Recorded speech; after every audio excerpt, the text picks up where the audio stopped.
Okay, so one of the spiritual nuggets, words of wisdom that she imparted to me was that an experience is only as good as what you learn from it. So this is what she learned from the No Self event, and she actually said there was no a greater learning event possible in life than the No Self event. So here's some of the things.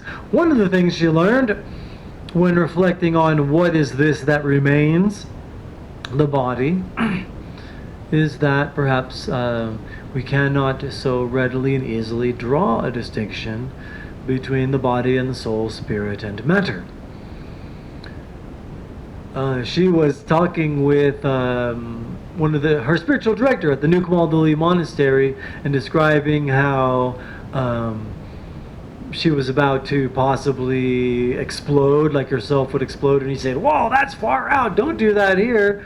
And then he went on some tangent, and she kind of started thinking that perhaps I suggested that man's notion of matter versus spirit might turn out to be the reverse of what it has traditionally been thought to be.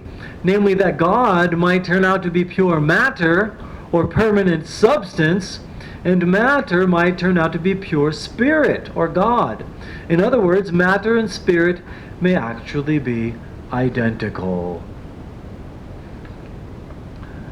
Another thing she learned is that, what does she call it? Permanent substance. Another name for that, I think, is form, or the essence of form. Because form itself is composed of an unknowable, untouchable substance that remains permanent throughout all change. It seemed to me it was this substance that remained in the absence of self. Form remains. Very interesting stuff. I don't fully understand it. I'm just passing it on to you people who are smarter. What does she mean when she says form remains? For those of you interested in non-duality, here we go.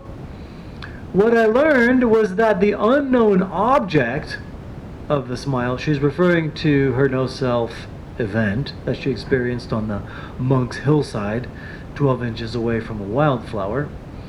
What I learned was that the unknown object of the smile was identical with the subject.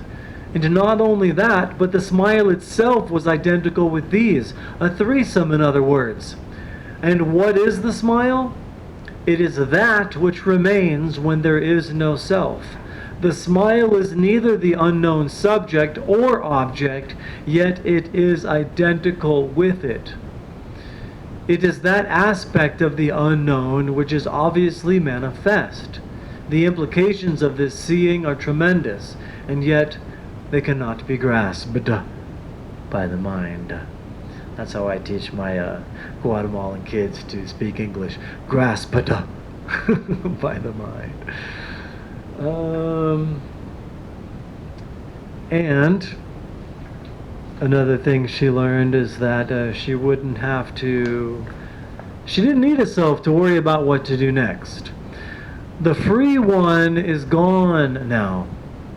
And that which remains now walks the beam like an unthinking tree must grow and function in a direction already set by its nature, a nature so intelligent that it is forever completely unknowable to the human mind.